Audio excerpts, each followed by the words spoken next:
তুমি আমার এতদিন খেয়েছিলে, তুমি সেটুকুনি বলো আমার। তুমি বউ নও তো আমার। তাহলে 4 বছর আমার সাথে যে ঘর সংসার করলে সেটা কি জন্য করলে? হ্যারি, অ্যাটলিস্ট অন্তত আমার কথাটার উত্তর দাও। হ্যারি, অ্যাটলিস্ট কথাটার উত্তর দাও। তুমি থানায় ঢুকবে না, তুমি বেরো। আমি থানায় ঢুকবো না, তাহলে তোমার সাথে আমি কিভাবে কথা বলবো সেটা বলো। আমিও মেন্টালি ভাবে আপসেট হ্যারি। আমার বাবা কিন্তু অসুস্থ, হসপিটালে ভর্তি। উনি তোমার শ্বশুর মশাই, এটা তোমার সবসময় মাথায় রাখা উচিত, ঠিক আছে হ্যারি? আমি তোমার কাছ থেকে আমার কিছু চাই না, কিন্তু আমার যে সময়টা গেছে, পাড়া প্রতিবেশী সমাজের কাছে যে মান সম্মানটা গেছে, সেইটুকুনি তুমি আমাকে বলো যে আমার 4টে বছর কেন নষ্ট করলে। অ্যাটলিস্ট কি তুমি চেয়েছিলে যে বিয়ে করব, কদিন থাকবো, তারপরে ছেড়ে দিয়ে চলে আসবো?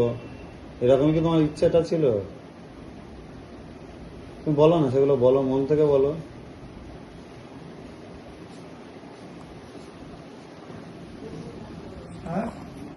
আপনারা দেখছেন আদর্শ তিতুমির পত্রিকা, সঙ্গে রয়েছি আমি ধৃতরাষ্ট্র। আজকে খবর দেখানোর প্রথমেই আমরা একজন আইনজীবীকে আপনাদের সামনে দেখাতে চাই, যে আইনজীবী আদালতে বসে হাউমাউ করে কাঁদছেন। কেন কাঁদছেন, কি নাম আইনজীবীর, সবটা আমরা আপনাদেরকে শোনাবো, দেখাবো। আগে দেখে নিন তার কান্নাটা। আমরা ভদ্রলোক বাড়ির ছেলে, আমরা ভদ্রলোক বাড়ির ছেলে। তাকে সত্যিকারের কোনো মেয়ের সুরানি করতে পারে? এটা মিথ্যে মামলা করে আমাকে ফাঁসিয়ে দিল। আমি যখনই টাকা শোনা চাইতে গেলাম, কে ফাঁসিয়ে দিল মিথ্যা মামলা আপনাকে? আমার ওয়াইফ কিসের চাকরি করে? পুলিশে। কতদিন আগে বিয়ে করেছে? 3 বছর হয়ে গেল। এতদিন কি একসাথে ছিলেন? 4 বছর আমার সাথে একসাথে সংসার করেছে। পাড়া প্রতিবেশী সবার কাছে আমার বউ বলে পরিচয় দিয়েছে। তার পোশাক, তার স্কুটি সব আমার কাছে আছে। সব প্রিন্ট আউট বার কর। তবুও সে আজকে আমার বিরুদ্ধে শ্লীলতাহানির মামলা করলো। আমি রবিবার গিয়ে বড়বাবুকে জানিয়েছি, বুড়ি পাখিটাকে তো পছন্দ হয়, সিপি সাহেবকে জানিয়েছি, এসিপি সাহেবকে জানিয়েছি, সবাইকে জানালাম। তবু আমার বিরুদ্ধে একটা এফআইআর হয়ে গেল। যেহেতু উনি খাঁকি উর্দি গায়ে দেয়, ওনার কাছে তারা আছে। আমাকে সৌমেন পাল আর এই হ্যারিয়াত্তির মিস দুজনে মিলে গত 22শে ফেব্রুয়ারি রাস্তা থেকে জোর করে কাঁদরাতে আমাকে নিয়ে যায় ভিতরে। নিয়ে গিয়ে আমাকে বলে দানা ভরে দেবো তুই যদি ওর কাছে টাকা বা সোনা দানা চাস।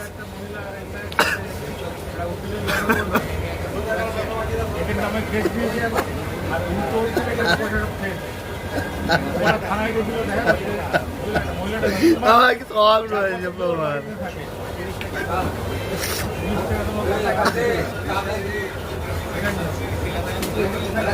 আমরা ভদ্রলোক বাড়ির ছেলে, আমাদের বিরুদ্ধে শ্লীলতাহানির মামলা হয়েছে। দেখো, দুঃখজনক ব্যাপার। অপরাধ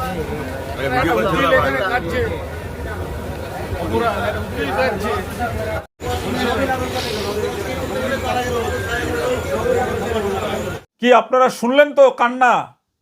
চিনতে পারছেন এই আইনজীবীকে? এই আইনজীবীর নাম হচ্ছে সেই সৌরিন পাত্র। কোন সৌরিন পাত্র? আমরা বেশ কিছুদিন আগে আপনাদেরকে খবর দেখিয়েছিলাম যে বীজপুর থানার, কল্যাণী থানার আইসি পরিচয়ে বিভিন্ন মানুষকে হুমকি ধমকি চমকানি দেওয়া হচ্ছিল। আপনাদেরকে আমরা দেখিয়েছিলাম যে হালিশহর এলাকার একজন বয়স্ক মহিলা তার অবসর জীবনযাপন করছিলেন। সেই মহিলাকে ফোন করে কিভাবে হুমকি দেওয়া হয়েছিল, এবং এই সৌরিন পাত্র কার নির্দেশে এই হুমকিটা দিতেন সেটাও কিন্তু আমরা তখন দেখিয়েছিলাম। এবং আমাদের খবরের জেরে সেই সময় বীজপুর থানার যিনি আইসি ছিলেন জেপি পান্ডে, জয়প্রকাশ পান্ডে, তিনি কিন্তু সঙ্গে সঙ্গেই এফআইআর চালু করেন এই সৌরিন পাত্রর বিরুদ্ধে। কিন্তু যে মহিলা এএসআই, যার জোরে এই সৌরিন পাত্র, যার উর্দির জোরে এই সৌরিন পাত্র বিভিন্ন মানুষকে পুলিশের কথা বলে ভয় দেখাতো, যার নির্দেশে সেই এএসআই হরিয়ত্তিরকে মিঞ্চ নামে তারও কিন্তু অডিও ক্লিপিংস আমরা শুনিয়েছিলাম, এবং সেই অডিও ক্লিপিংসের জেরে তার বিরুদ্ধে এফআইআর না হলেও তাকে কিন্তু গ্যারেজ পোস্টিং মানে ক্লোজ করা হয়েছিল। এটা আপনারা সবাই জানেন। এই যে মহিলা এএসআই বীজপুর থানার তৎকালীন, তারপর সেখান থেকে তাকে যখন ক্লোজ করা হলো, ক্লোজ উঠে যাওয়ার পরে ব্যারাকপুর মহিলা থানায় গেলেন, সেখান থেকে আবার তাকে ক্লোজ করা হলো, ক্লোজ করার পরে বেলগুড়িয়া থানায় তিনি আসলেন। যে সৌরেন পাত্র এতদিন মানুষকে পুলিশের নাম বলে ভয় দেখাতেন, ওই হরিয়ত্তিরকে মিঞ্জের স্কুটিতে চেপে সামনে পুলিশ লেখা গাড়ি নিয়ে তিনি কিন্তু বিভিন্ন থানায় থানায় পৌঁছতেন এবং অনেক মোকদ্দমা ভয়ে হরিয়ত্তিরকে সাহসিকতায় আইসি হিসেবে পরিচয় দিয়ে, পুলিশের কর্তা হিসেবে পরিচয় দিয়ে তিনি কিন্তু বিভিন্ন মানুষের থেকে কেস তুলতেন। দেখুন, একজন যদি আইসি না হয়, তিনি যদি আইসির পরিচয় দিয়ে মানুষের থেকে কেস আদায় করেন, তাহলে আমরা কিন্তু মনে করি সেটা অন্যায়। কিন্তু করছেন যার জোরে, সে কিন্তু বহাল তবিয়তে চাকরিতেই রয়েছেন। এবং আমরা এমন এমন ছবি ভিডিও আপনাদেরকে দেখাবো, আপনারা দেখলে একদম চমকে যাবেন যে পুলিশ, এ কি পুলিশ নাকি থানাটাকে ব্যবহার করছে, উর্দিটাকে ব্যবহার করছে তার লীলাক্ষেত্র হিসাবে। এবার দেখুন, এই যে সৌরেন পাত্র, তিনি তো এতদিন মানুষকে পুলিশ বলে চমকাতেন, ধমকাতেন, মানুষকে আদালতের দরজা পর্যন্ত নিয়ে আসতেন। আজকের দেখুন সেই সৌরেন পাত্র, তিনিও ছাড় পেলেন না এই পুলিশ, মহিলা পুলিশের হাত থেকে। তিনি এখন নিজে কাঁদছেন, নিজে বিচার চাইছেন।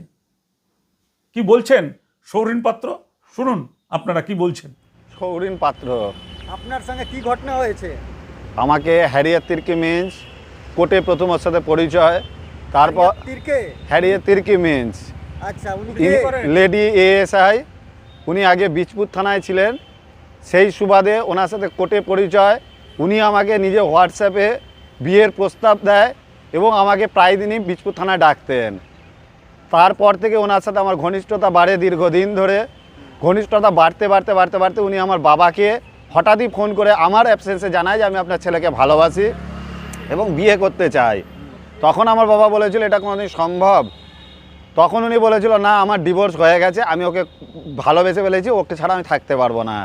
এই মোতাবেক আমার বাড়িতে ও রীতিমতো যাতায়াত করে। আমার মা অসুস্থ থাকাকালীন এবং আমার মায়ের হাত ধরে মৃত্যুশয্যায় কথা দেয় যে আমি আপনার ছেলের হাত ছাড়বো না, আমি আপনার ছেলেকে বিয়ে করব। এই মতো, হ্যাঁ, আমি পেশায় একজন আইনজীবী। যেহেতু আমাদের সাথে পুলিশের ভালো রিলেশন রাখতে হয়, সেই কারণের জন্য ওর সাথে আমার প্রথম আলাপ গড়ে ওঠে কেসের সুবাদে। তারপরে ও আমাকে বলে আমার কেউ নেই দেখার মতন আমার মা ছাড়া, তুমি আমাকে যদি বিয়ে করো। সেই মোতাবেক আমি ওর সাথে সম্পর্কে জড়াই। ইন দ্য মিন টাইম আমি ওকে বিয়ে করি, বিয়ে সিঁদুরও পড়াই। তারপরে ও হঠাৎই যখন আমি রেজিস্ট্রি করার জন্য ওকে বলি, তখন বলে আমি করব না। তারপরে ও আমাকে হঠাৎ করে বলে আমাকে 25 লাখ টাকা দিয়ে একটা ফ্ল্যাট কিনে দিতে হবে। সেটার কথোপকথন আমার হোয়াটসঅ্যাপ চ্যাটে রয়েছে। সেই মোতাবেক আমি বলি আমি তোমাকে দেবো ফ্ল্যাট কিনে। আপনারা দুজন হরিয়ত্তিরকে মিঞ্জ যার কথা বলছেন পুলিশে আছে, হ্যাঁ, পুলিশের অ্যাসিস্ট্যান্ট সাব ইন্সপেক্টর, হ্যাঁ, আপনি অ্যাডভোকেট, হ্যাঁ। আপনাদের দুজনের মধ্যে কি মানে স্বামী স্ত্রীর সম্পর্ক? স্বামী স্ত্রী রাতের পর রাত আমার সাথে একসাথে শুয়েছে। আমার পাড়া প্রতিবেশী সবাইকে বলেছে, আমাকে আমার লোকাল থানাতে পর্যন্ত বলেছে আমি ওর বউ। লোকাল পিএসএ পর্যন্ত বলেছে। আমার বাড়ির কাজের মেড সার্ভেন্ট যতগুলো ছিল, মানে কাজের লোক, সবাই জানে উনি আমার বউ। ওনার এখনও পরনে যা যা পোশাক, ওনার স্কুটি, সমস্ত কিছু আমার কাছে রয়েছে। এখন উনি আপনাকে মানে ফাঁসাতে চাইছেন মানে কি বলে? অ্যাকচুয়ালি ওনার বক্তব্য হচ্ছে আমার কাছ থেকে 1,30,000 টাকা নিয়েছিল। তারপরে যখন আমি এর আগে ওর সাথে অশান্তির কারণে একবার সুইসাইড করি, ঘুমের ওষুধ খাই, সেই মোতাবেক তখন ও আমাকে হসপিটালে নিয়ে যায় এবং আমার বাবাকে খবর দেয়। তখন আমার হাতে থাকা দামি মানে সোনার ব্রেসলেট, আংটি, এগুলো খুলে ও রেখেছিল। আপনি কেন ঘুমের ওষুধ খেয়েছিলেন কেন? ও আমাকে একরকমভাবে টর্চারিং মানসিকভাবে করেছিল যে যদি তুমি আমার সাথে যোগাযোগ না রাখো, যদি তুমি আমার সাথে বেরিয়ে যেতে চাও, ব্যারাকপুর সারা কমিশনারেট জানে যে তোমার সাথে আমার লাভ অ্যাফেয়ার্স রয়েছে, যদি তুমি বেরিয়ে যেতে চাও তাহলে কিন্তু আমি কিন্তু তোমাকে ছাড়বো না, রেপ কেসে ফাঁসাবো। আচ্ছা, আরেকটা জিনিস বলছি যে আপনার সাথে যে হরিয়ার তিরকে মিঞ্চ, হ্যাঁ, এর সাথে আপনার সম্পর্কের দরুন আপনার নিজের স্ত্রী বা পরিবার এগুলো সব ভেঙে গেছে। দেখুন ঘটনা হচ্ছে আমার প্রথমে একটা ম্যারেজ হয়েছিল, সেটা টেকেনি, 1 সপ্তাহের মধ্যে ভেঙে যায়। সেটা ও জানতো এবং ওকে আমি বলেই করেছিলাম যে দেখো আমার লাইফেও কেউ নেই, আমার মা অসুস্থ, বাবার বয়স হয়েছে। ও দীর্ঘদিন আমার বাড়িতে যেত রেগুলার। আপনি কি মনে করেন যে এটা কি কোনো একটা চক্র এই মহিলার?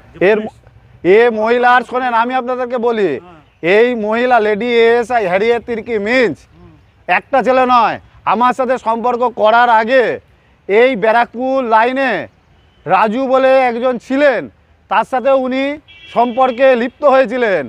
সেও পুলিশে ছিল, রাজু নাম, উনি ব্যারাকপুর কন্ট্রোলে ছিলেন, ওর সাথে ছিল। তারপরে আরও একটা কথা আপনাদেরকে বলি, ওর বিভিন্ন আইনি সমস্যা ছিল।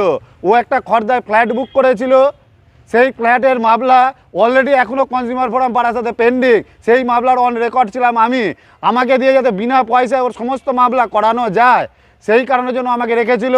সেকেন্ড থিং হচ্ছে আরও একটা জিনিস শুনুন, যে ছেলেটির সাথে এই ফ্ল্যাটটি কনজিউমার ফোরামে বুক করেছিল সে ক্যালকাটা পুলিশে সিভিকে বা কনস্টেবলের কাজ করতো, তার নাম ছিল নন্দী। সেই পুরুষের সাথে যখন যোগাযোগ লিপ্ত হয় তখন সে আমাকে বলে যে এই ছেলেটি আমাকে বিরক্ত করছে, কি করতে হবে বলো। আপনার নামে কি কেস দিয়েছে? শিলধানির কেস দিয়েছে। আমার সাথে 4 বছর একসাথে ছিল, আমার কাছে সমস্ত ডিটেলস আছে, সমস্ত ফটো আছে, আমি দেখাতে পারি। আমার হ্যাঁ ঘনিষ্ঠ অবস্থায়। একটু দেখাতে পারবেন? হ্যাঁ দেখাতে পারবো, এখন এই যে দেখুন। একটু দেখান তো আপনি।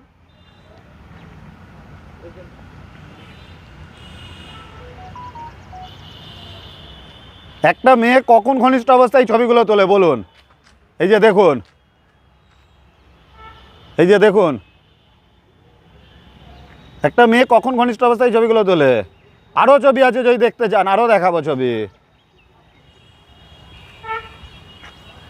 আরও ছবি দেখাবো। একদম মানে ওনাকে আমি যথেষ্ট ভালোবাসতাম। এবং আরও একটা জিনিস আপনাদের বলি, আমি ওনার কাছে আমার সোনা এবং টাকা চাইতে যখন যাই থানায়, তখন উনি আমাকে রীতিমতো হুমকি দেয়, যে তোর নামে ফলস কেস করে তোকে কিন্তু লক আপ করবো। আচ্ছা, আপনি বলছিলেন আপনাকে কোন পুলিশ আপনাকে মারধর করেছে? হ্যাঁ, সৌমেন বাবু বলে পিসি বাটির বেলঘরিয়ায়। হঠাৎ করে দেখলাম 23শে জানুয়ারির পরে হ্যারিয়েট তির্কি মিঞ্চ ফোন ব্লক করে দিল, হোয়াটসঅ্যাপ ব্লক করে দিল। ওনার সাথে যতবারই যোগাযোগ করতে যাই উনি কোনোভাবেই বসে কথা বলে না, উনি পালিয়ে যায়। যথারীতি আমি বেলঘরিয়া থানায় গত 22শে ফেব্রুয়ারি দাঁড়িয়েছিলাম ওনার সাথে দেখা করব বলে। উনি পেছন গেট দিয়ে নেবে, ওইখানে আমার সম্পর্কে এক সিভিককে জিজ্ঞেস করে পালিয়ে যেতে চাইছিল। তখন উনি কানে ফোন নিয়ে কথা বলছিল একজন অন্য পুরুষের সাথে। আমি সেই সময় ওইখানে স্পটে আছি এবং ওনার কাছ থেকে ফোনটা নিয়ে আমি দেখতে চাই। সেই সময় উনি ওখানে লোকাল মব জড়ো করে এবং ওই পিসি বাটির ওনার নামটা হচ্ছে হ্যাঁ সৌমেন পাল এবং মঙ্গল দাসকে ডেকে আমার ঠিক এরকম কলারটা ধরে আমাকে লকআপে নিয়ে যায় এবং আমাকে ঘন্টার পর ঘন্টা বসিয়ে রাখে। এবং সৌমেন পাল আমাকে বলে যে তোকে দানা ভরে দেবো, এই মহিলা তোর কিছু ফেরত দেবে না, এ আমার লোক। এইভাবে আমাকে আমি বলেছিলাম সিসিটিভির ফুটেজটা দেখাক প্রশাসন। হ্যাঁ, আইনগতভাবে আপনি কোনো ব্যবস্থা নিয়েছেন? আমাকে পরের দিন সৌমেন পাল এবং তার যে অফিসাররা ছিল ওই দিন রাতে রাজীব বাবু, লিয়াকত বাবু, ওরা বলে যে ভুলবশত করে ফেলেছে, সৌরিন্দা আপনাদের সাথে আমার ভালো সম্পর্ক আছে, ছেড়ে দিন, হ্যারিয়েটকে আমরা বুঝিয়ে বলবো যে আপনার জিনিসগুলো ফেরত দিয়ে দেবে। তার জন্য আমি কোনো রকমভাবে লিগাল স্টেপ নিইনি। আপনি কি ওনার সঙ্গে মানে লাভিং রিলেশনে ছিলেন না স্বামী স্ত্রীর সম্পর্ক? কোথায় বিয়ে করেছিলেন? কানলা বর্ধমান সিদ্ধেশ্বর কালী মন্দিরে। আমার সাথে অল ওভার ওয়েস্ট বেঙ্গলও ঘুরেছে, ওয়েস্ট বেঙ্গলের বাইরে আসাম, নাগাল্যান্ড, খর্দা, হচ্ছে E5 পুলিশ কোয়ার্টারে। আমার সাথে শিয়ালদার বাড়িতে থাকতো। আমার যে শিয়ালদার যে নিজস্ব বাড়ি আছে, আমার বাবা সেটা নিয়েও প্রতিবাদ জানিয়েছিলেন যে আপনি কি ওর বাড়িতে থাকেন। আমার বাড়িতে এখনও ওনার নাইটি, ইনার, সমস্ত কিছু পরনের পোশাক বাড়ি আছে। ও বাড়িতে আমার যেত, ওই বাড়িতে যেত, হ্যাঁ ওই বাড়িতেও যেত। ওই বাড়িতেও গিয়ে আমার বাবার সাথে দেখা করে, মায়ের সাথে দেখা করে চলে আসতো যতকাল আমার মা বেঁচে ছিল। মা গত হওয়ার পর থেকে আমি যখন কলকাতার বাড়িতে যাই তখন ঠিক ওই মহিলা আমার সাথে প্রতিদিন মানে। এখন আপনি কি করতে চাইছেন? আমি চাই এর বিরুদ্ধে আইনত ব্যবস্থা নিতে। ওনার গায়ে কাঁধে স্টার আছে বলে, একটা স্টার আছে বলে উনি কোনো রকমভাবে কিছু আইনের আরও দ্বারস্থ হলো না। আমার শোনা গেল 1,30,000 টাকা গেল, কোনো কিছু নয়। উনি এবং ওনার মা আচ্ছা, আপনি যে বলছিলেন আপনার কাছে ফ্ল্যাট কিনে দিতে বলেছিলেন, সেটা কি? খর্দায় উনি একটা ফ্ল্যাট কেনার জন্য আমার কাছে 25 লক্ষ টাকা চায় এবং লাস্টে আমার কাছ থেকে বহু ক্ষেপে টাকা চায়। সেটাও যে আমি টাকা ওকে ফোনপেতে পাঠিয়েছি, তারও আমার কাছে ফোনপে রিসিট আছে। কিন্তু আমি প্রশাসনকে জানিও, প্রশাসন ওকে সাপোর্ট করলো। উনি এবং ওনার মা চায় আমি সুইসাইড করি, বলে তুই আগুন দিয়ে মরে যা, নয় স্লিপিং পিলস খা। আপনাকে আমাকে মৃত্যুর জন্য প্ররোচনা দেয়? মৃত্যুর জন্য। গতকাল যদি শোনেন, থানার গেটের সামনে, খর্দা থানার সামনে আমি গেছিলাম যে আমার জিনিসগুলো ফেরত দিন। আমার কাছে ভিডিও রয়েছে। হ্যারিয়া তির্কি মিঞ্চের কাছেও টেবিল অফিসারের কাছে গেছিলাম, তখন বাজে 7টা। আপনাদেরকে আমি দেবো, পায়ে ধরে হাত জোড়া করে বলছি আমার জিনিসগুলো আমাদের ফেরত দিয়ে দিন। বলে তুই যদি বেশি করিস তোকে লক আপ করে দেবো এক্ষুনি। একে লক আপ করতো। কালকে সিসিটিভি ফুটেজটা দেখা হোক। আমাকে আটকানোর চেষ্টা করেছে, সিভিককে দিয়ে আমাকে ঢাকতে বার করা হয়েছে। এই যে আমার হাত কেটে গেছিল। আচ্ছা, তাহলে কি পুলিশ কি ক্ষমতার অপব্যবহার? ক্ষমতার অপব্যবহার করছে এবং ডিপার্টমেন্টাল পুরোপুরি সাপোর্ট করছে। বিশেষ করে সৌমেন পালের ওর প্রতি নেশা, ইন্টারেস্ট। ঠিক আছে। এ তো আপনারা শুনলেন। এবার আমাদের ক্রাইম রিপোর্টার সুরেন্দ্র কুমার সিং এই যে সৌরেন পাত্র আর হরিয়ত্তিরকে মিঞ্জের যে একটা চক্র, মানুষকে মানে কেস করে তারপরে মানুষের থেকে জোর জবরদস্তি তাদের কাছ থেকে কেস তোলা, এই সমস্ত বিষয়টা নিয়ে যেমনি আমরা আগে অন্তর্তদন্ত করেছিলাম, এবার আমরা এই সৌরিন পাত্রর কান্না দেখে, সৌরিন পাত্রর ইন্টারভিউ করার পরে আমাদের হাতে অত্যন্ত মানে আমাদের ক্রাইম রিপোর্টারের হাতে অত্যন্ত চাঞ্চল্যকর কিছু তথ্য এবং ছবি উঠে আসলো। যে তথ্য এবং ছবিগুলো আপনারা দেখলে আপনারা নিশ্চিতভাবে বলবেন যে এমন মানুষে পুলিশে থাকার যোগ্যতা নেই। আমরা এই ভাষায় বলছি। কেন যোগ্যতা নেই? পুলিশের যিনি চাকরি করেন তিনি মহিলা হতে পারেন, পুরুষ হতে পারেন, তার ভেতরে কোনো শৃঙ্খলা থাকবে না, তার ভেতরে পুলিশের পোশাক পরে অপরাধ করার প্রবণতা থাকবে? এটা হতে পারে না, এটা চলতে পারে না। আমরা যে ছবি দেখেছি সৌরিন পাত্রের সঙ্গে এই হরিয়ত্তিরকের মিঞ্জের, আমরা যা কিন্তু আগামী পর্বে আপনাদের কাছে নিয়ে আসব। এই পর্বে আমরা যেটা দেখাতে চাই যে বেলঘরিয়া থানায় তো এখন নতুন আইসি এসছেন, তার আগে যিনি আইসি ছিলেন তিনি কি করছিলেন? তিনি কি ঘুমোচ্ছিলেন? যে হরিয়ত্তিরকে ডিউটি করছেন ডিউটি অফিসারের টেবিলে, সেই টেবিলে ডিউটি করার সময় সেখানে সৌরিন পাত্র গিয়ে তার গায়ে হাত দিয়ে কথা বলছেন। ভাবতে পারছেন কোথায় চলে গেছে? আমরা আজকের পর্বে আপনাদেরকে এটাই দেখাতে চাই যে ছবি আপনারা দেখলেন। আগামী পর্বের জন্য অবশ্যই আমাদের চ্যানেলটাকে সাবস্ক্রাইব করে রাখুন। এই সৌরিন পাত্রর নামে এই মহিলা পুলিশ কর্মী তিনি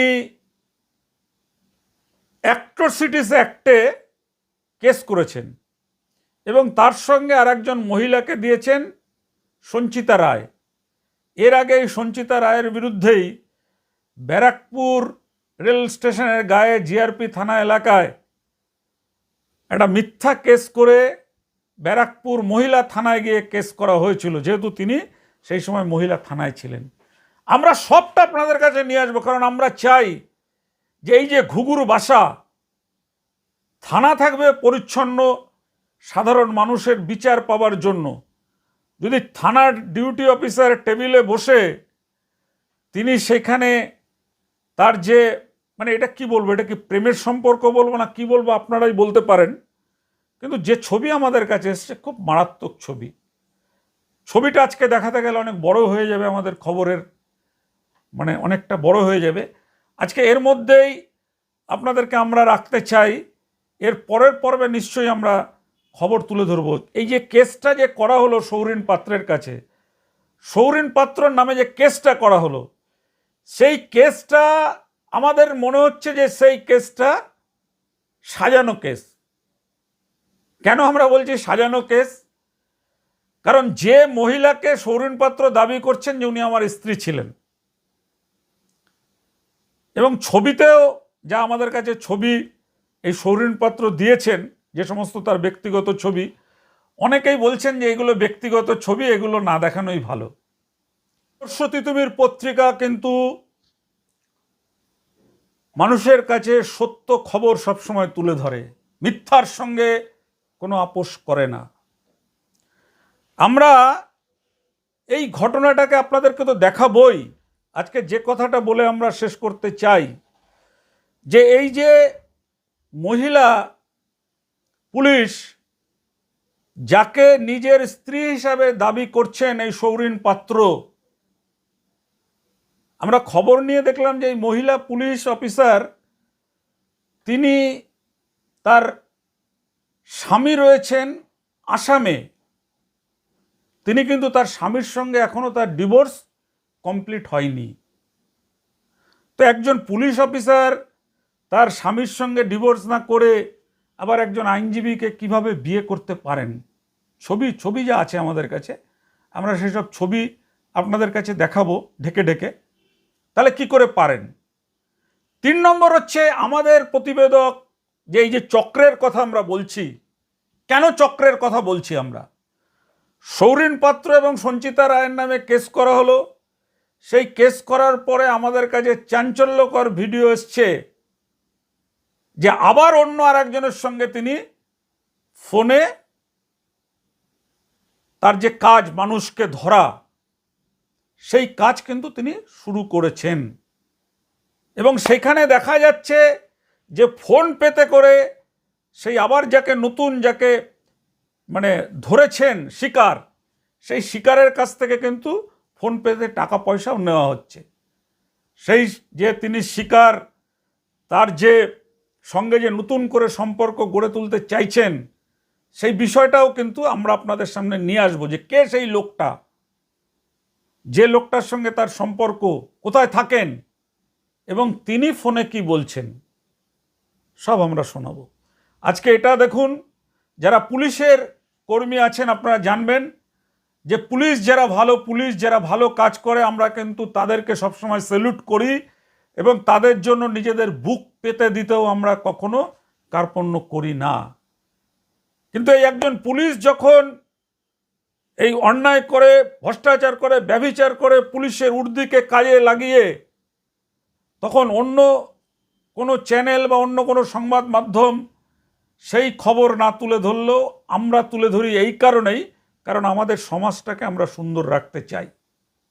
এই যে মহিলা এএসআই, ওনাকে যদি এখনই যদি থামানো না যায় এই ধরনের ছেলে ধরার কাছ থেকে, তাহলে কিন্তু আগামী দিনে ভয়ঙ্করভাবে ব্যারাকপুর পুলিশ কমিশনারেটের দুর্নাম রটবে।